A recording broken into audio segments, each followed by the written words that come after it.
noches, Noche Picante, versión enero. Hoy es 9 de enero, con Horacio Robelli. Compañeros y compañeras están de vacaciones, vendrán el lunes. Seguramente integraremos la mesa como corresponde para que tenga más picor el tema de la reflexión, el debate, de la información. Hoy vamos a estar con Ariel Kaplan en un instante, en un ratito. Él es presidente de los Consumidores Libres y estuvo en la audiencia pública del gas, que es otro masazo que se viene, otro cross a la mandíbula que está preparando el gobierno de Javier Milei. Así que ese tema después lo vamos a tocar con profundidad. En una Argentina del vaivén permanente, en una Argentina donde hoy hubo discusión en las comisiones, en las pocas comisiones que fue enviado el proyecto de ley Ómnibus, que es prima hermana del DNU y a su vez corolario, consecuencia de las medidas que tomó Caputo en la primera semana del gobierno de Javier Milei. Caputo, el ministro de Economía, el Messi de la finanza.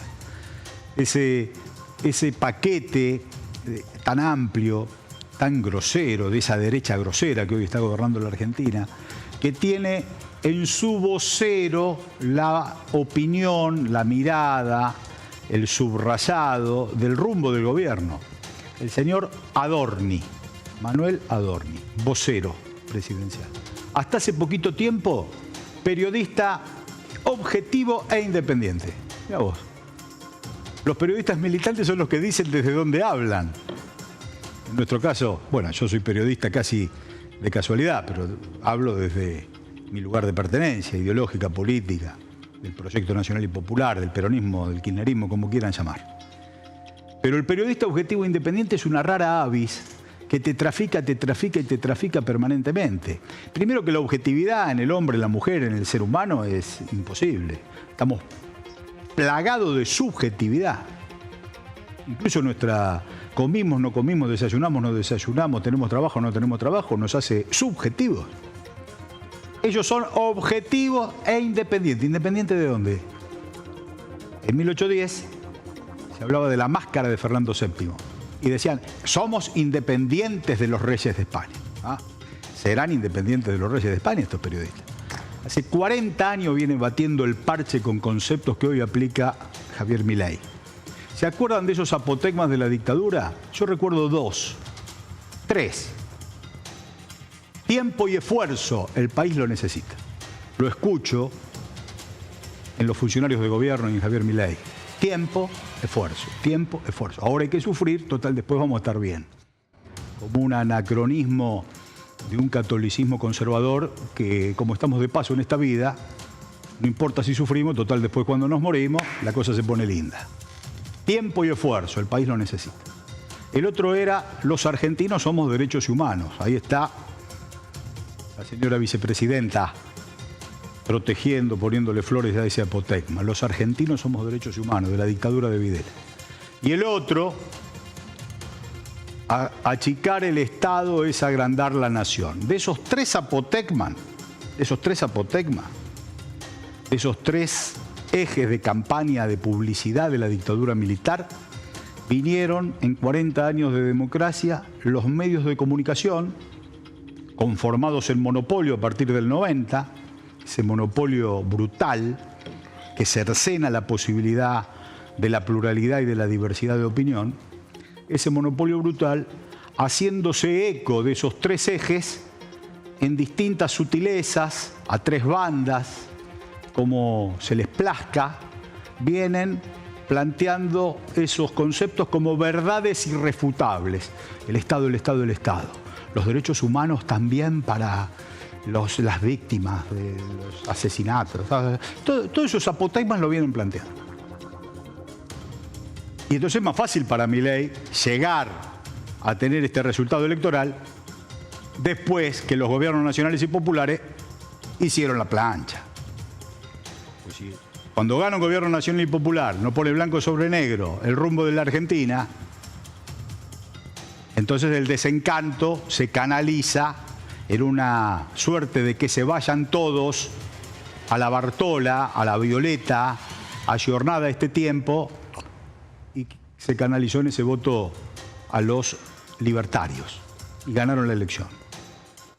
ese formato disruptivo de la motosierra, ese formato disruptivo del cabello, de los gritos desaforados, ese ir a contramano, el apropiarse del concepto y la palabra libertad, el apropiarse del concepto y la palabra revolución, querer quemar un banco, aunque sea la torpeza, la locura, la irracionalidad de quemar el Banco Central, lo puso en un lugar distinto y entonces dice que se vayan todos, se hizo más grande, más grande, más grande y ganó Javier Milei.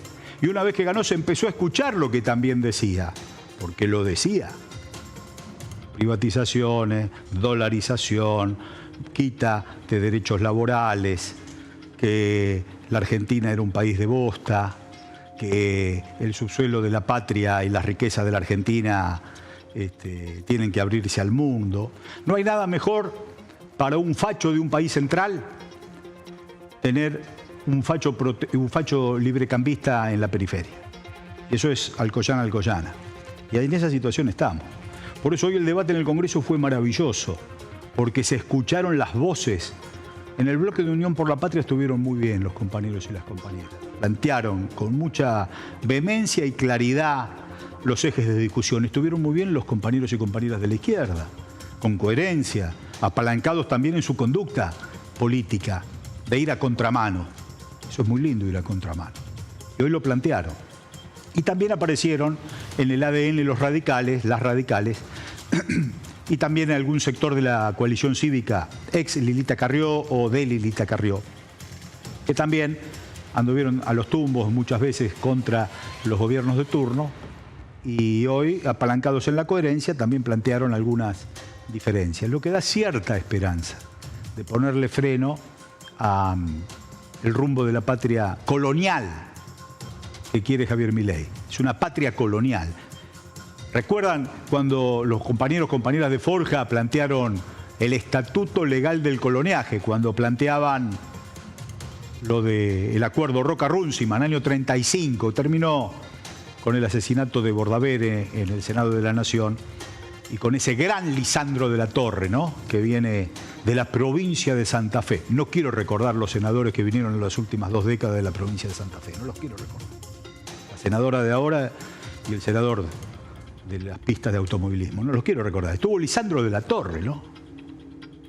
Ese patriota de Lisandro de la Torre. Y Forja planteó el estatuto legal del coloniaje, el acuerdo entre el hijo de don Julito Argentino Roca, o Julio Argentino Roca, don Julito, vicepresidente de entonces en el año 35 del gobierno de Justo, y Runciman, que era al lado de lo que quiere hacer con las carnes y con los productos argentinos el gobierno de Javier Milei, era nada, era un pelo en la tormenta, nada. Era una grosería colonial, pero nada que ver con esta matriz dependiente colonial que quieren una Argentina atomizada, balcanizada, periférica. La situación social se pone densa, la situación social se pone brava, el impacto de las políticas de Caputo, con esa devaluación brutal que hizo, llevando el dólar de 3.50 a 8 gambas, y todos los alimentos y todos los precios internos, incluso el petróleo, se fue por las nubes, lo que genera una profunda crisis que cada vez va a ser más grande porque cada vez se degrada más el sueldo, la jubilación, el salario. Y después, las medidas del DNU. Creo que ahí tenemos una ayuda a memoria del DNU. La modificación del régimen laboral, ya lo conocemos. Esto fue, por suerte, frenado por la Confederación General del Trabajo. Se reduce la indemnización por despido, se crea un fondo de cese laboral, ampliación de actividades consideradas esenciales y de importancia trascendental. En esos casos se debe brindar como mínimo el 75% de la prestación normal. Esto para que no haya derecho a huelga, el derecho a huelga constitucional. Esto no solo es preperonismo, esto es pre-asamblea del año 13, de 1813. No de la asamblea de 1913, que ya sería... No, de 1813. Esto es esclavitud. La ley de alquileres. Recordamos a Scalabrini cuando decía que se legisla siempre para proteger al más vulnerable. En ese DNU aparecen todas ese menjunje de groserías, de arbitrariedades. Y después la ley ómnibus que dice que hay que refrendar el DNU y a su vez te pone un abanico de ejes que también hacen muy perjudiciales. Yo me quería referir a Adorni. Adorni me parece esas... como que Adorni es un pasajero que va en un avión. Y el avión entra en turbulencia. Y se mueve y se empiezan a mirar los pasajeros, las pasajeras, con alguna azafata, se cambian miradas, de repente se caen las máscaras y se ponen las máscaras y de repente Adorni se para y dice: quiero ir a la cabina a ver cómo están los comandantes y el piloto. Y abre la puerta y ve y cierra la puerta y se queda ahí con el piloto y el copiloto y unas azafatas. El piloto está con una botella de whisky, todo despeinado, la gorra se le había caído, el copiloto está tomando champán, la azafata se está acomodando los breteles y dice: esto es terrible, estamos al borde de una tragedia. Cierra la puerta, vuelve a la perrera donde están el resto de los pasajeros y le preguntan: ¿y cómo vamos? No, vamos bien, vamos bien. Y va bien, se abrocha el cinturón después de decirle eso a los periodistas y no vamos bien. La situación está realmente horrible. La situación está horrible. Si el gobierno logra consolidar los ejes que plantea en el DNU y los ejes que intenta plantear en la ley ómnibus, el resultado va a ser una catástrofe. Ahí es donde aparece el pueblo argentino con su ADN para poner blanco sobre negro y discutir una reconstrucción que tiene que ser inevitable e inmediata, en donde podamos discutir políticas, no politiquería electoral. Hemos venido discutiendo solamente politiquería electoral. Y ahí hablo de nosotros. Ahí hablo de nosotros. Ya no me importa lo que haga la derecha grosera. Me importa lo que hace el Movimiento Nacional y Popular. Hay que discutir el rumbo de la patria. ¿Cuál es el rol del pueblo y del Estado argentino con respecto a la deuda externa? ¿Podemos tener una posición seria, discutida? No que de la noche a la mañana nos hagan levantar la mano para aprobar la deuda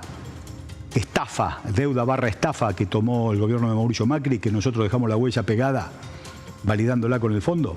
Podemos discutir cuál es el rol del pueblo y del Estado argentino con respecto al comercio exterior, nuestros puertos, nuestras riquezas, la carne, el agro. ¿Podemos discutirlo? ¿Cuál es el rol del pueblo y del Estado argentino en esa materia? ¿Podemos discutir cuál es el rol del pueblo y del Estado argentino con respecto a los bienes naturales? ¿Podemos tomar los resortes de ese aspecto de la economía? Litio, oro, cobre, potasio, petróleo.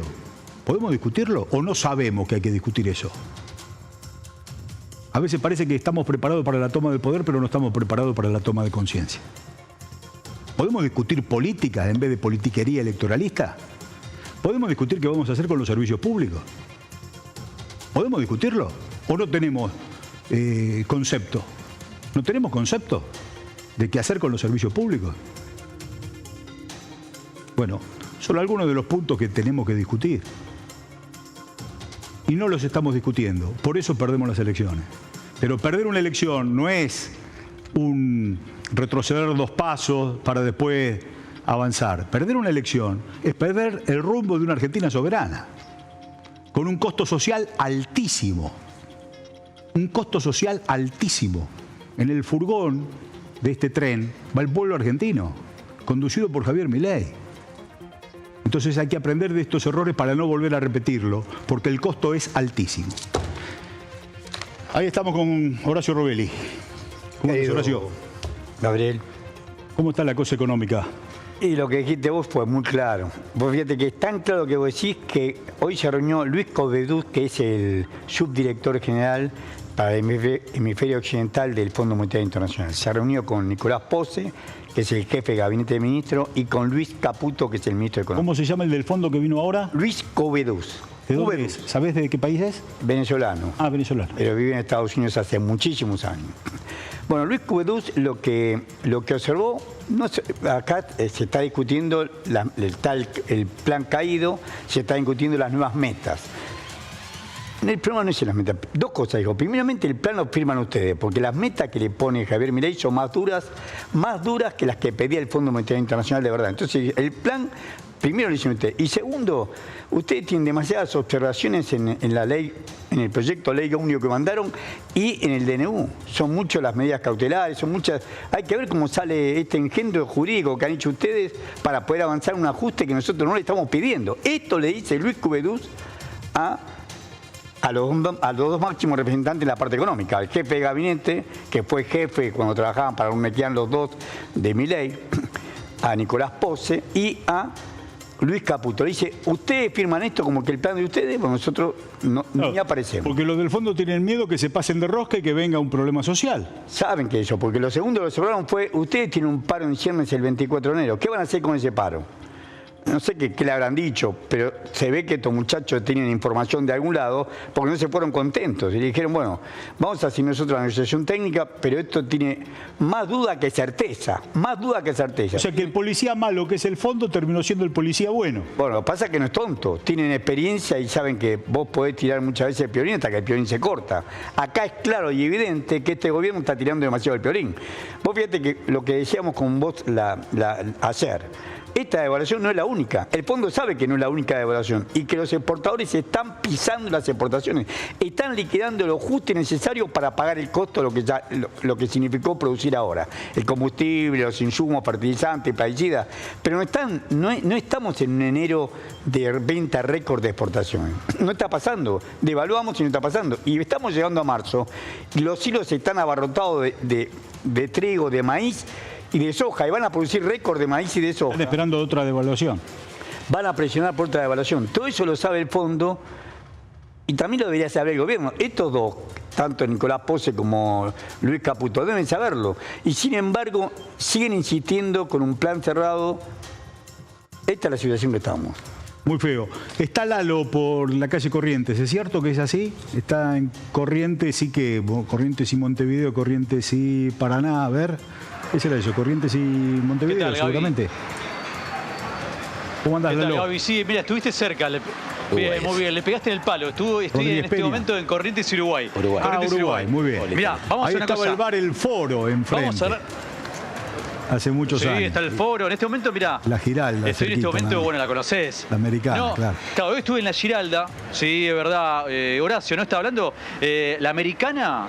Ahora vamos a preguntar rápido. Ahora voy a entrar rápido porque estoy en la americana. Ahora voy a seguir cambiando por Corriente. Pero pregunto así rápido a ver cómo anda. ¿Qué tal, señora? ¿Cómo les va? Qué lindo color de pelo. ¿Viste qué lindo? Me queda hermoso. No, pero todos tienen blanco acá. Somos hermanitas. ¿Son hermanas? ¿Son hermanas? Sí. Ay, me encanta, me encanta. ¿Sabés por qué? Porque somos blancas de alma. Ah, bueno. Bueno, les pregunto, ¿cómo viene la mano el consumo? Y mira, el consumo es una vez por año y entonces consumimos. Porque esto no tiene nombre. No tiene nombre, ¿qué querés que te diga? ¿Y cómo anda? ¿Y la jubilación? Porque claro, la jubilación alcanza, ¿no? Para nada. Ay, sí, no. La quiero escuchar a las 3, a ver. Sí, por eso estamos acá dándonos lujo. Mira, compramos plantitas, la jubilación. No te imaginas. ¿Y vos qué pensás? Te juro. ¿Y vos qué pensás? Pero vos sos más joven, ¿no? Se torna todo muy difícil. No, son todas jóvenes. No te voy a decir. La jovencita, sí. Hija, lo mejor Me das la opinión. no. Yo te voy a decir la verdad. Ah, sí. Nosotras somos todas diputadas y senadores. ¿Por qué? Por eso gastamos. Estamos bien. ¿Te parece bien? Estamos bien. Bueno, ¿alcanza o no alcanza entonces la jubilación? No alcanza. Para nada. La jubi no alcanza para nada. Ni los sueldos alcanzan, no es solo la jubilación. Si no sos político o senador y diputado, acá no podés vivir. O empresario, discúlpame, más que el diputado y el senador, son los grandes empresarios, los que tienen la manija de toda esta situación. ¿Cómo viene el aumento del gas? ¿Cómo la está perjudicando el aumento del gas? Y mira, estamos en verano, no usamos gas. Zafan. El problema es la luz, El tema después. agua. Vamos a ver después. Es todo de terror, de terror. Gracias. Chicas, la dejo. Vení. Vamos acá a ver. Provecho, chicos. Qué rico, ¿eh? En otro momento vengo. ¿Querés comer? No. Me acabo de cortar el pelo, después más tarde como. ¿Cómo viene el tema del consumo? ¿Se van de vacaciones? ¿Van a hacer algo? Vamos 7 días, cuando siempre un mes, después nos fuimos 15 días y ahora 7. Pero está jodido. Estás jodido, ¿no? Sí. Sí, hay muy poca gente. Está caro, el hotel carísimo. Acá hace 2 meses, 3.800, 6 lucas vale. Una locura. Olvídate. Y el tema del gas, che, el tema de los subsidios, viste que se van a quitar los subsidios. Todo. Quitaron todo. También somos jubilados. Nos fundió. Completamente, nosotros. Estamos cagados. Nos quitan los remedios y 2 metros bajo tierra. Claro, olvídate. Bueno, chicos, los dejo comer tranquilos. Capo. Cuídense, ¿eh? Vamos para afuera, vamos para afuera así. Muy bien, Lalo, muy lindo el Viste, no, recorrido. no A ver interrumpimos. qué dice el termómetro de la calle Sí. Corrientes. Y no, pero viste lo que te dicen de los jubilados, ¿no? Es decir, la están pasando mal los jubilados, ¿eh? La están pasando mal porque realmente se nota un país, viste, devastado. Es decir, un país O sea que en esas librerías que había por ahí, que hay todavía por ahí, pero en esa vereda, en esa mano, había un viejo vendedor de libros que decía: Corrientes es un pañuelo y nosotros somos todos los mocos. Pará, vení. A ver, ¿qué tal, viejo? ¿Estás laburando en la calle? Estoy laburando en la calle, amigo. ¿Qué onda? ¿Cómo lo estás pasando? Tranqui. ¿Qué viene el tema de los aumentos? ¿Cómo la pasás? ¿Cómo la vivís? Mal. Está todo caro. Sí. Y acá luchando, pidiendo algo en el semáforo. ¿No tenés laburo? No, laburo nada. No tenés laburo. ¿Y cómo te trata este gobierno? Es decir, con la devaluación, con el tema de los aumentos en Todo mal. de los servicios, Y no el tema del aumento de transporte. Transporte. ¿De dónde sos? De Tucumano. Pero acá en Buenos Aires, ¿dónde vivís? Derquín. En Derqui. ¿Tenés que trasladarte acá para... Entré. ¿Cómo haces? Entré en San Martín, pagando 150 por día. ¿Tenés familia? Sí, ellos son mi familia que están ahí. Estamos laburando en la calle, pidiendo, porque me quedé sin laburo, bueno, en la lucha. Escuchame, bueno, ¿querés decirle un mensaje dar un mensaje al presidente o al gobierno? ¿Alguien que te dé una mano? No, está bien. Pasa. Dale. Bueno, cuídate, viejo. No, por favor. Bueno, no, quería preguntarle porque él me hacía señas, ¿viste? Gaby. Y bueno, no, la realidad, lo que hablábamos el otro día, ¿te acordás que Sí. la gente en la calle se ve todo el tiempo y no lo podemos evitar? Hola, señores, ¿cómo les va? ¿Qué tal, señor? ¿De dónde es? Yo de acá de Capital, no, turista no. ¿Y cómo le está pasando con el tema de los aumentos, el consumo? ¿Alcanza la plata? No alcanza, estamos complicados en eso, pero bueno, ¿qué va a ser? ¿Pero viniste a ver una obra de teatro o algo o no? No, estoy trabajando. ¿Estás trabajando? Sí. Ah, bueno, por lo menos tenés trabajo. Sí, trabajo. Sí. El tema de los subsidios a transporte, ¿qué te parece? ¿La quita de subsidios, el aumento del transporte, el aumento de los servicios? No sé, porque todavía en realidad no sé si se aplicaron. Sí, tuviste un aumento de transporte y obviamente tenés quita de subsidio, por ejemplo, al gas. En este momento, a partir del mes que viene, tenés un 33% que se va a quitar de subsidio. Bueno, ahí vamos a tener un problema, porque la plata no va a alcanzar, pero de todos modos todavía no sufrimos ese aumentazo que se supone que va a haber. No, nada más. Gracias, Gracias, Lalo.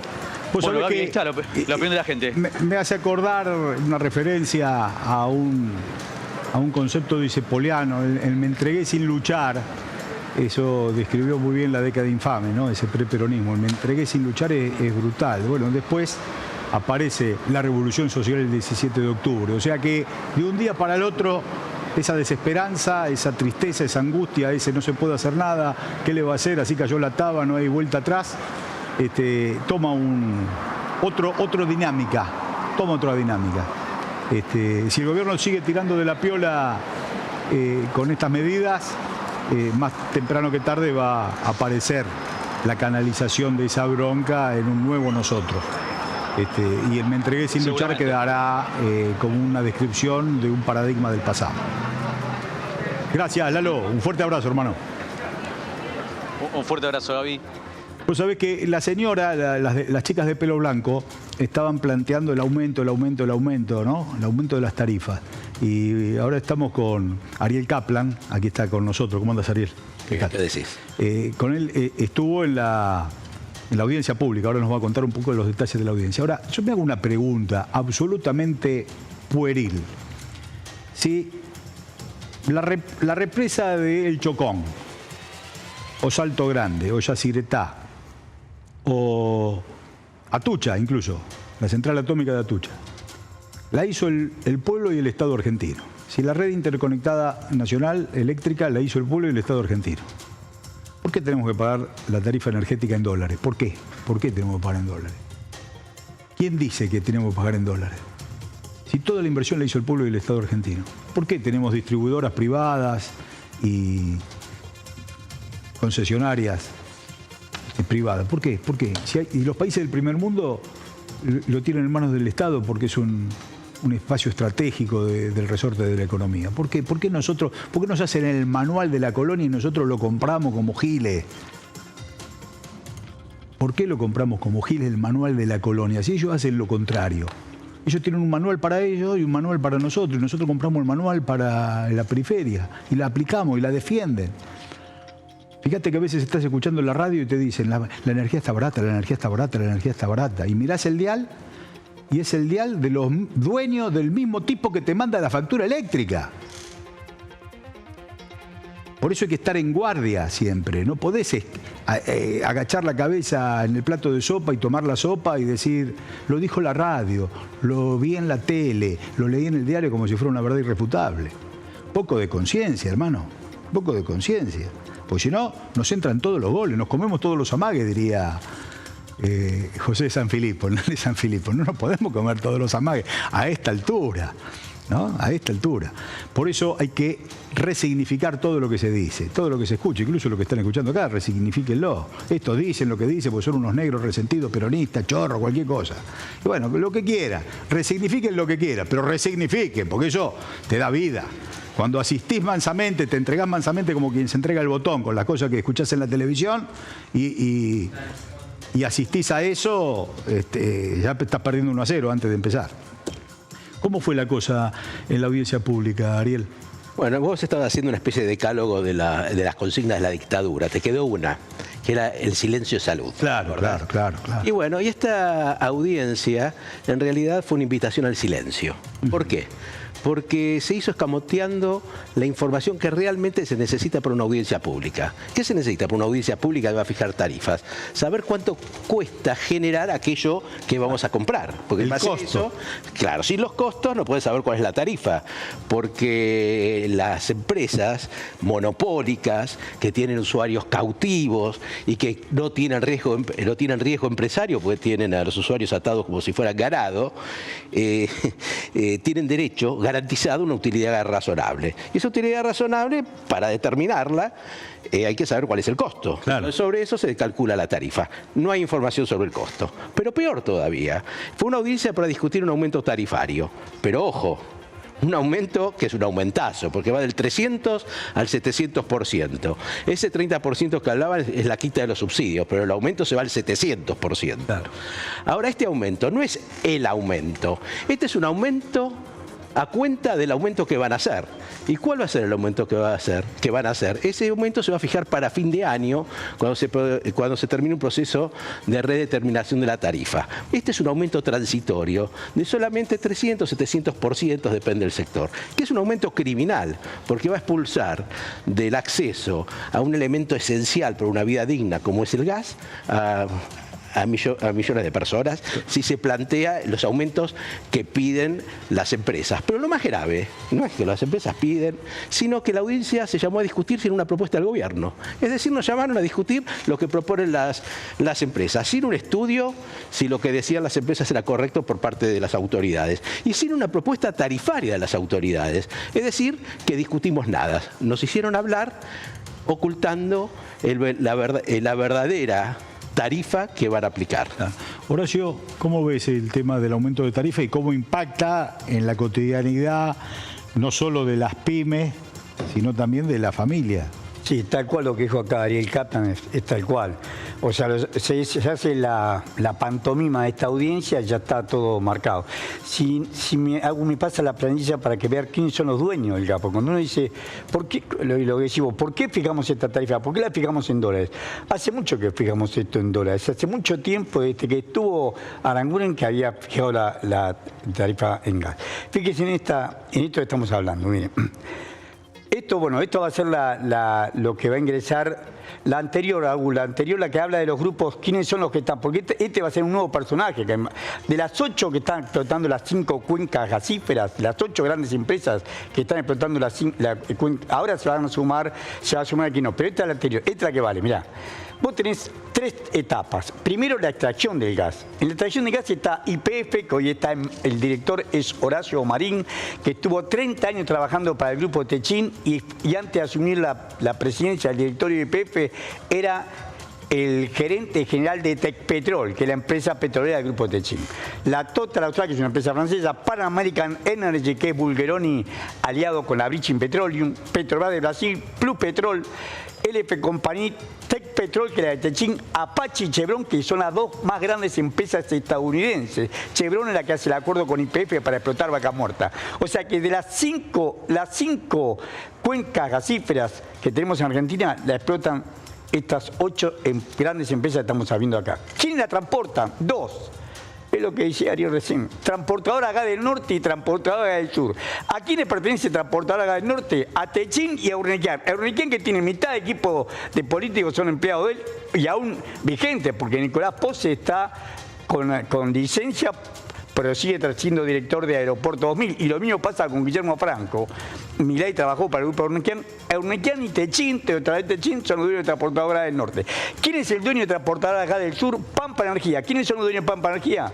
Básicamente, Marcelo Millen es el presidente, pero básicamente los mayores capitalistas son BlackRock, cuando no, y Joseph Lewis, ese empresario inglés que tiene el lago escondido como si fuera un lago propio. Pero perdón, Horacio. Esos titulares, tanto de la extracción como del transporte, vienen de antes. No es que estos titulares vienen de antes. Seguro. No es que Milei cambió, hizo una revolución liberal, librecambista. Pero ahora le dio la suma de poder público. Ahora le da la suma. Sí, pero el problema es lo que no se hizo antes también. Seguro. Porque estos ya venían mostrando las uñas de lo que querían hacer. Y si el proyecto nacional y popular no pone blanco sobre negro el rumbo y la dirección, cuando viene un proyecto grosero de extrema derecha, le da la suma del poder público a estos los crápulas. Alimentó. Al revés, el gobierno nacional y popular, Alberto Fernández, y sobre todo en la gestión de Massa, lo alimentaron. Hicieron acuerdos con ellos. Alguien no me hay que mentir, hicieron acuerdos, por eso pudieron fijar los precios, y después lo pagaban. ¿Cuál fue el problema que se desemboca acá? Que el Estado puso 9.500 millones de dólares. O sea, el déficit energético del presupuesto 2023, del año 2023, es 9.500 millones de dólares, dolarizadas las tarifas. Dolarizadas las tarifas, el Estado le tuvo que dar 9.500 millones de dólares a todos estos sátrapas que estamos viendo acá, de los cuales Tecpetrol, o sea, Techin se repite varias veces, y BlackRock. Vamos a ver la distribución. Vamos a ver en esta placa, Agus, la que estaba antes, la distribución, por favor. Ahí estamos, en el último segmento. Lo que se encarga de la distribución son 9 empresas. Estas 9 empresas, Metrogas, Gas Natural, Fenosa, Gamúsicas Pampeana, Gamúsica del Sur, Ecogas Centro, Gas Cuyana, Litoral Gas, Gasnor, Gasnea. Estas son las que distribuyen. Ahora tiene una cosa, lo que dijo Ariel lo sabe. Esto tiene esto el Estado en el acuerdo le garantiza un margen de ganancia. O sea que el aumento de que él dice que va a ser en este año no menos del 700%, no menos porque está atado al dólar. Si el dólar sube más, va a subir más todavía. O sea, sí, con un agravante. Lo que proponen las empresas es que este aumento del 700% tenga una indexación mensual por el índice de precios al por mayor, lo cual es un disparate, porque ¿qué usuario tiene sus ingresos actualizados por un índice de inflación? Es realmente un absurdo. Aparte no consideran una cuestión, que es de todo el gasto transportado, solo el 28% está destinado al uso de los usuarios residenciales. El resto son las grandes industrias, las generadoras de electricidad, que después le condonan la deuda que viene, pero le condonaron la deuda, le condonaron lo que ellos debían a los generadores, pero el gas que le venden a los generadores para generar energía eléctrica, porque la matriz energética eléctrica es en base a gases, son de centrales térmicas, se las van a pasar a los usuarios, que también las vamos a pagar con las tarifas de la electricidad, que es algo que se va a discutir en unas audiencias públicas en 2 semanas. tarifas. Es decir, que los usuarios que sostienen todo este sistema de servicios públicos en realidad son esquilmados sin piedad y van a ser expulsados del acceso a unos sistemas básicos porque no se va a poder pagar ni la luz ni la electricidad, lo cual afecta a los derechos humanos y lo cual hace que estos aumentos, así como están planteados, sean inconstitucionales. La Corte Suprema, con los aumentos que intentó hacer Macri en el fallo famoso Copis, dijo claramente que no se puede expulsar a los usuarios residenciales y menos a los de menos recursos de servicios públicos esenciales por una cuestión tarifaria. Máxime cuando la tarifa se puede fraccionar de forma tal que la paguen los que están en posiciones de trasladarla a los precios que venden y no a los usuarios. Ahora, mira, rápidamente. Vos fíjate el grado de incoherencia de este gobierno. Está atado, estamos diciendo que el precio del gas, que no sabemos cuál es el costo, pero el precio final está atado al dólar y devaluan un 100%, más de un 100%. Por lo tanto, se duplicó. O sea, ellos quieren reducir el presupuesto. Y sin embargo, como el Estado subsidia, por eso quieren que le pagaran lo que lo pagan los consumidores, quieren sacar el subsidio, el Estado subsidiaba, el Estado en la época nuestra, en la época del gobierno del Frente de Todos, subsidiaba, ya te digo, el déficit de este año fue 9.500 millones de dólares, es el agujero negro que dejó el subsidio energético, gas y electricidad. Pero está atado al dólar, por lo tanto, si vos lo dejás así, es como si le des 20.000 millones de dólares, porque lo duplicás. Algo más, sobre las tarifas, los usuarios pagan el 28% aproximadamente. Lo que se paga de tarifas son impuestos. Entonces, este gobierno que más libertario parece liberticida, que tanto proclama que hay que bajar los impuestos, bien podría ser, y sería realmente un gesto apropiado a la situación de emergencia social en la que estamos, liberar de impuestos a los usuarios residenciales los impuestos que se pagan sobre los servicios públicos. De esa manera el impacto sería un 30% menos.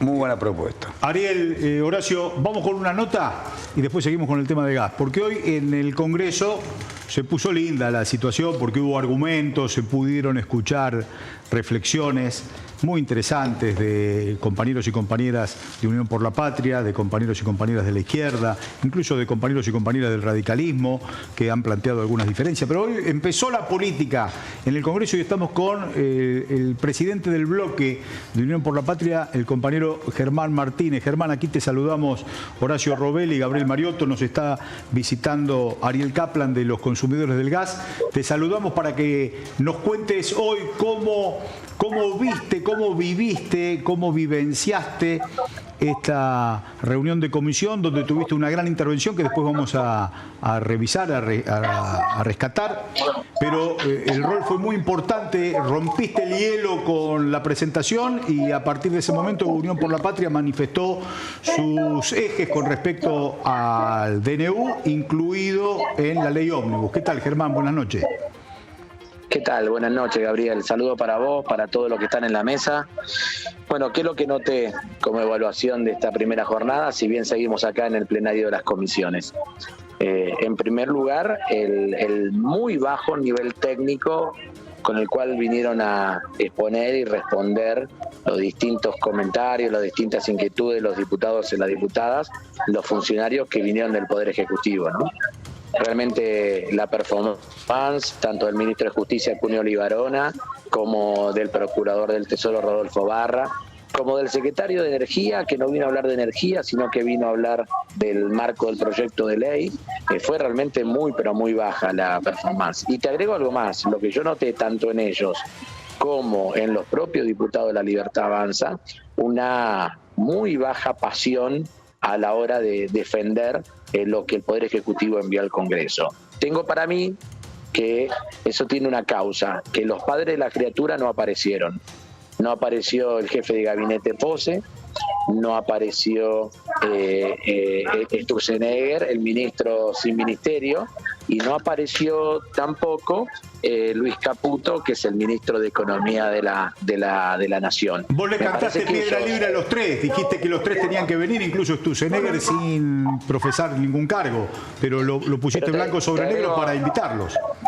Te agrego algo más, no solamente nosotros hicimos durante el fin de semana una tarea técnica muy fuerte, que es decirle a la presidencia de las comisiones que cite a todos los ministros, y le dijimos qué tema de la ley ómnibus afecta a cada uno de los ministerios, para que sepan de qué tienen que venir a hablar. Yo te aseguro que muchos de ellos ni siquiera habían leído el proyecto de ley ómnibus, se pusieron a leerlo a partir del índice que le armamos nosotros, ¿no? Pero no solamente eso, sino que después, yendo a Sturzenegger en particular, el diputado Itaí Hagman, de nuestro bloque de la Ciudad de Buenos Aires, hizo una referencia muy importante, porque la ley ómnibus quiere modificar la ley de administración financiera que plantea límites a la capacidad de endeudamiento de la Argentina. Y eso se hizo después del 2000 y 2001, después de la experiencia del blindaje y del megacanje. ¿Quién estaba atrás del blindaje y del megacanje? Sturzenegger, procesado por esa situación en aquel momento. Entonces Hagman dice, ¿esto acaso no es una especie de ley de autoamnistía de Sturzenegger?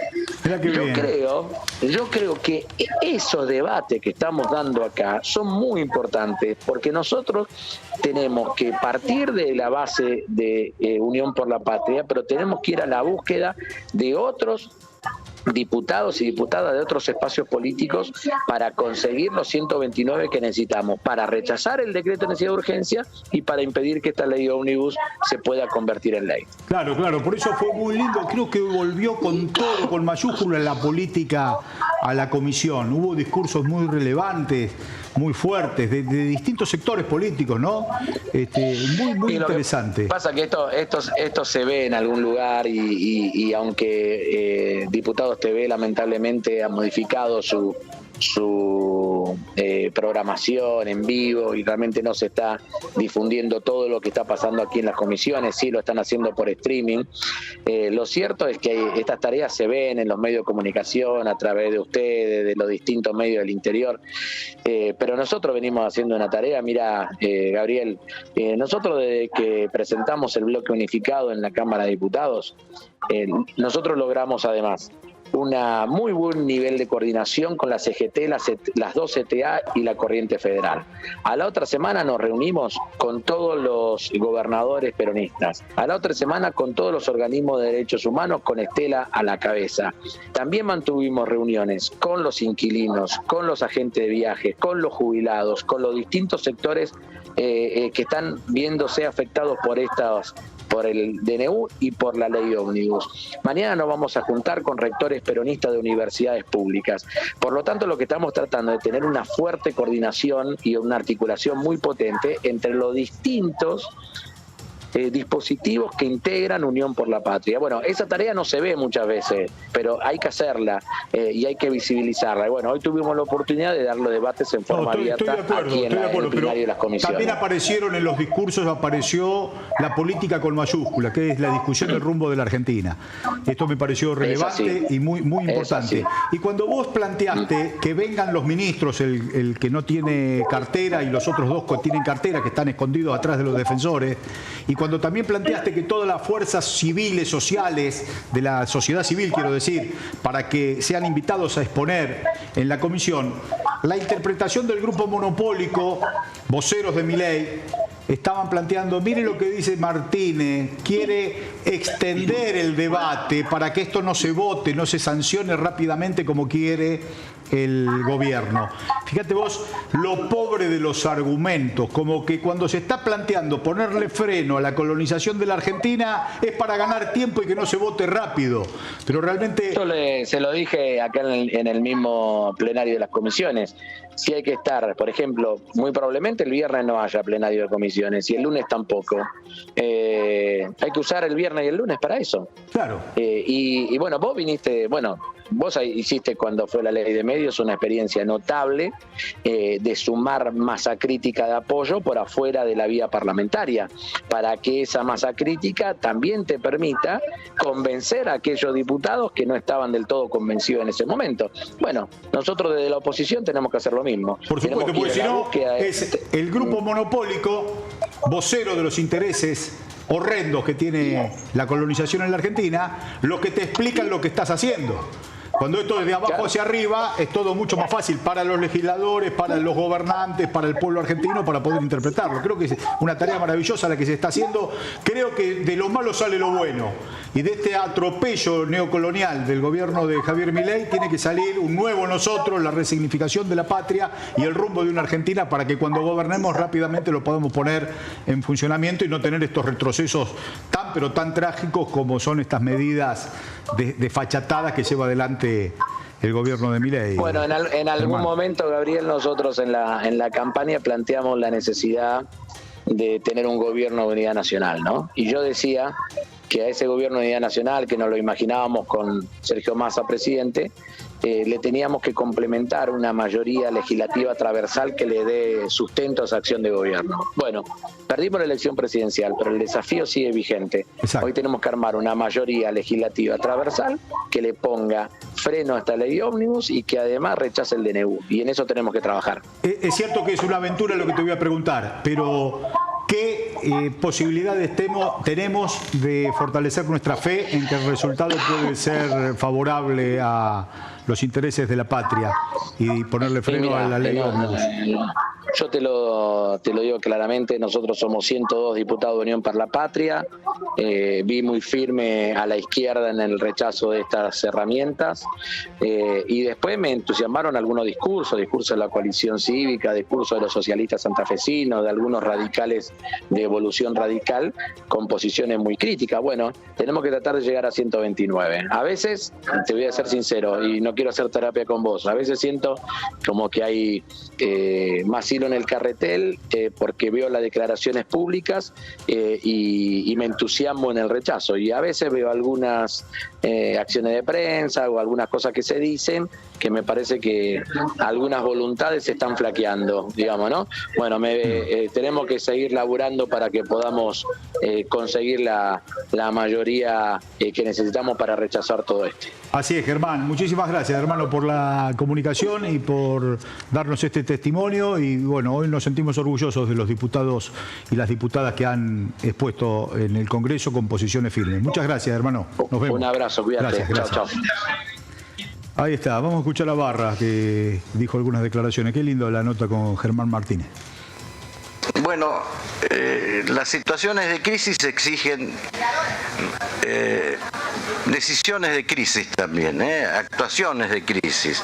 Esto ya lo vio Alberdi, no es un invento, lo desarrolló, lo pensó y lo expresó en definitiva en la propia Constitución Juan Bautista Alberdi. Él decía en las bases: si el orden es decir la vida de la Constitución, nosotros dijimos en la Corte en un fallo Peralta que para defender los derechos constitucionales había que permitir que la Constitución siguiera vigente, estuviese vigente. Y si hay crisis económica, señores, no va a haber Constitución vigente. Si la crisis nos lleva a los extremos que podemos temer. Entonces, si el orden es decir la vida de la Constitución, exige en América esa elasticidad del poder encargado de hacer cumplir la Constitución, con mayor razón la exigen las empresas que interesan al progreso material y al engrandecimiento. Claro, se derrama la estética, la ética de los gobernantes se derrama en la sociedad argentina. Esta gente está jugando con fuego con respecto a la institucionalidad. Ya Javier Milei, el día de la Asunción, de espalda al Congreso, ignorando el Congreso, despreciando el Congreso, llevó adelante su discurso de inaugural. Ya es una suerte de pre-fujimorazo que vienen planteando. Y la crisis económica la está desatando este DNU, porque veníamos recontra mal, veníamos mal, no es que veníamos de Disneylandia, estábamos mal. Pero lo que están tirándole querosena al fuego son precisamente las políticas que impulsa el gobierno con esta brutal devaluación, subiendo los precios de la comida y de la energía, haciendo invivible la Argentina. O sea que, potenciando la crisis económica, después viene el problema institucional que ellos mismos están generando. ¿Para qué? ¿Querrán conculcar los derechos constitucionales? Ariel, ¿cómo ves la cosa? ¿Cómo ves cómo va a evolucionar el tema del gas? Y también tu mirada política de este momento. Quisiera hacer una reflexión sobre lo de Barra. Esto de que para defender la Constitución hay que violarla, me hace acordar cuando los militares juraban por el restablecimiento de la Constitución. Eso es una aberración. Es un cuento que ya lo escuchamos muchas veces. La Constitución hay que respetarla siempre. Y una forma de respetarla fundamental es la organización de la República con división de poderes. Este señor, por más que se cree que es Milei, no es el Congreso, es el Poder Ejecutivo Nacional, que no legisla, que solamente tiene alguna atribución legislativa excepcional y para determinados casos. ¿Y qué es lo que plantea? Va con un DNU exagerado, firmado cuestiones financieras por ministros que son accionistas de bancos. Es una cuestión con un conflicto de intereses terrible y que avanza sobre la división de poderes. Y es algo insostenible. Si quiere defender la Constitución y el marco constitucional, hay que empezar por respetarla y dejar que el Congreso trabaje, que el Congreso debata y que sancione las leyes. Porque dentro de esa famosa ley ómnibus, que es un tren gigante más que un ómnibus, hay una delegación por 4 años de un montón de atribuciones legislativas, es decir, por todo el tiempo que dure el mandato. Este señor quiere gobernar como si fuera un monarca y eso no es respetar la Constitución. Debería empezar por respetarla. Y una forma de respetar la Constitución en materia de tarifas es hacer debates reales, públicos, sobre cuál es la tarifa. Estas audiencias públicas no son vinculantes. No son vinculantes, pero así como están, pero sí son necesarias. Sí, claro. Y también es obligatorio que cuando se decida sobre la tarifa, la autoridad diga por qué rechaza todos los planteos que han habido en la audiencia. Es decir, que debe decir por qué sí y por qué no lo que se planteó en la audiencia. Pero para que eso sea enriquecedor, para que eso sea válido, tiene que ser con información. Y no hay información, no hay costos, es una parodia. Así como quieren transformar al Congreso en una parodia de la democracia, quieren transformar a la institución de las audiencias públicas en una parodia de la participación ciudadana. Los costos del petróleo, los costos de la generación de energía eléctrica, los costos del gas, los costos del agua, ni este gobierno, ni el anterior, ni el anterior, ni el anterior, ni el anterior, ni el anterior lo plantearon. Kirchner sí, disculpame, Kirchner tenía claro. Bueno, Néstor sí, bien. Néstor, listo, entonces el anterior, un anterior menos. Pero después se borró del mapa el tema costos. Es más, ahí hay una resolución que no me deja mentir, que dice que habla sobre la pobreza energética y dice que un hogar no puede pagar más de su ingreso neto un 10% de su ingreso para gas y para electricidad. Hubo avances. Quiero desarrollar un concepto. Es imprescindible que estén los costos. El gobierno de Néstor lo tenía. El gobierno de Néstor lo tenía. Muy importante. Después del gobierno de Néstor hubo varios gobiernos y no tuvimos los costos. Creo que hoy los gremios de cada especificidad, el gas, el agua, la luz, ellos nos tendrían que dar la fuente y el dato que el pueblo argentino necesita para tener entonces, a partir de ese costo, la ganancia razonable. Bueno, en realidad, digamos, si las instituciones funcionaran y las cosas serían como debieran, los organismos de contralor de cada servicio público son los que estén encargados y responsables de ir recabando los costos, analizarlos y después, cada tanto, hacer todo un estudio de esos costos y fijar las tarifas. En materia de luz y de gas están previstas revisiones quinquenales que siempre fueron postergadas y nunca llegaron a su finalización. Pero es imprescindible saberlo. Entonces, si no lo hacen los organismos de control, lo tiene que hacer alguien. Entonces, de acuerdo. Los gremios podrían ayudarnos un poquito. Bueno, pero estoy de acuerdo, pero tiene que haber organismos de control. Eso sí, organismos de control tienen que ser independientes del Poder Ejecutivo. No pueden estar intervenidos y ser un apéndice del Poder Ejecutivo. Pues si no, siempre van a defender la tarifa que les manden defender y no va a haber un estudio objetivo. Como había, por ejemplo, en la histórica CNT en la época del rebalanceo. Que la CNT le dijo a Cavallo, pero escúcheme, esto implica un beneficio desmedido para las telefónicas, no es posible. Entonces le intervinieron. Y así intervinieron todos los organismos de contralor. Entonces no hay un control, hay un viva la pepa. Y eso es un problema gravísimo. Es peor, las privatizaciones se hicieron antes y después se hicieron el organismo de contralor. Y es más, se hicieron por acciones judiciales que hicimos los consumidores. Porque Y ahí Ibarra fue uno de los que se oponían a la existencia de esos organismos de contralores. Ariel, muchas gracias, hermano. Gracias. Horacito. Nos vemos mañana. Gracias. Nos vemos mañana. Noche picante. Hoy es martes, mañana miércoles, hasta el jueves estamos y después el lunes con el equipo completo. Ahí se van a incorporar Mariano Pinedo, Carolina Papaleo, Osvaldo Papaleo, Horacio Robelli y ahí vamos a ponerle un poquito de sal y pimienta para no estar en esta unidad de concepción que venimos teniendo últimamente. Gracias. Nos vemos, Domani. Gracias.